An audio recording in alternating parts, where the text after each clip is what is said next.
This video is about deposing the corporate representative. Deposing the corporate representative begins with your notice of deposition. You're going to designate the areas of the witness and the knowledge that you're going to have regarding those areas. Now, there's sort of a misnomer, misunderstanding about the corporate representative deposition. People often say it's the person with the most knowledge. Actually, that's not true. The person that the defendant or company or plaintiff puts forth as their representative doesn't have to have the most knowledge on that topic. They just have to have knowledge about the topic. If it's somebody that is not personally educated or has first-hand knowledge, the company has an obligation to educate that person and be able to provide answers in that topic. So keep that in mind. So you're listing in your notice of deposition all the topics you want the witness to address. And if the person who comes forth and speaks on those topics will be binding the company and be making admissions on those topics. Then consider whether you want to make it a ducis tecum. Do you want the corporate representative to bring documents to the deposition? So on the one hand, you'll be designating the topics, and second, you'll be designating the documents you want the witness to potentially bring. Once you sent out the notice and agreed to a date and notice of deposition, then you begin to prepare for it. You want to procure all the relevant documents for that witness. You want to procure any information you may have. Now, since you've designated a corporate representative, you don't actually know who the person is. Typically, you don't generally know who will present themselves as a corporate representative. So the best bet is to look on the company's website and learn everything you can about that company.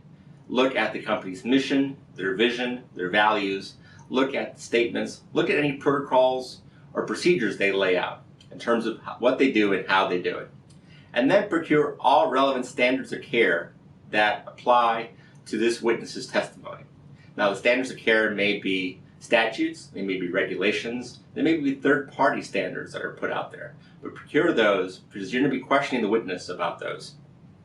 And then cover all the relevant documents. Cover the pleadings, discovery responses, third-party documents, and then call it all together. Create a relevant chronology of the documents, put that together in a chronology that you can refer to during the deposition, and set aside all the documents you plan on showing the witness. These will be the exhibits to the deposition. What I typically do is I pull them all together, I highlight my copy, have my assistant create enough extra copies for everybody there at the deposition, and put them together in a banker's box. And then I kind of go through them in the order I plan on using them. It makes the deposition go a lot smoother, and it prevents the witness from taking time to think through my questions. And remember that the point of a deposition is to procure admissions. So think through what admissions you want to procure based on the documents you have, based on the company's website, based on the relevant standard of care, and based on any other information you've put together during the discovery process. And with regards to your deposition outline, you want to list through the topics that you want to address. And you want to have some detail under those topics, but typically don't write out all of your questions. I don't find that particularly helpful. You really have to listen to the witness.